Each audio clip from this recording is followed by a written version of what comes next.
পর্দার মতো বাস্তবেও নাকি প্রয়োজনে হাত চালাতে পিছপা হন না অভিনেত্রী মিমি চক্রবর্তী।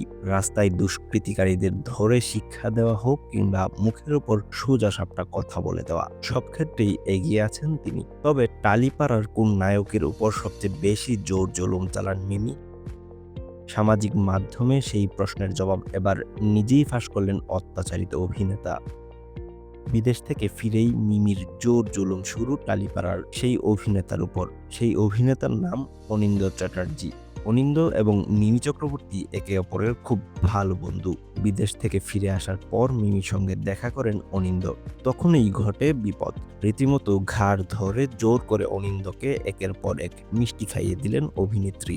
যদিও অনিন্দ্য প্রথমে কাতর স্বরে জানিয়েছিলেন 5 দিন ধরে নাকি তিনি মিষ্টি খাননি, কারণ ডায়েটিং। কিন্তু সেই ডায়েটিং এক ঝটকায় মাটি করে দিলেন মিমি। পুরো ঘটনার মুহূর্ত আবার সামাজিক যোগাযোগ মাধ্যমে সকলের সঙ্গে ভাগ করে নিয়েছেন অনিন্দ্য।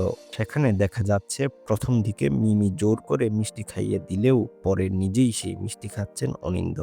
কিন্তু অভিনেতার আফসোস একটাই, মনকে শক্ত করে মিষ্টি না ছুঁয়ে যে ডায়েট চার্ট মানছিলেন, মিমির জন্য সেসব বন্ডুল হয়ে গেল। আর একবার যখন তা নষ্টই হয়ে গেল, তখন আর কি, আরো বেশি করে মিষ্টি মুখে পড়লেন অনিন্দ্য। একই সঙ্গে প্রিয় বন্ধুর জন্য ঠিক কি অত্যাচার সহ্য করতে হয় তা অনিন্দ্য স্পষ্ট বুঝিয়ে দিলেন।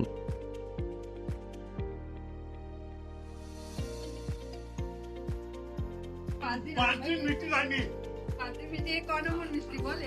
করবি না। এই জন্য আমি আসতে চাই না, 5 দিন আমি মিষ্টি খাইনি।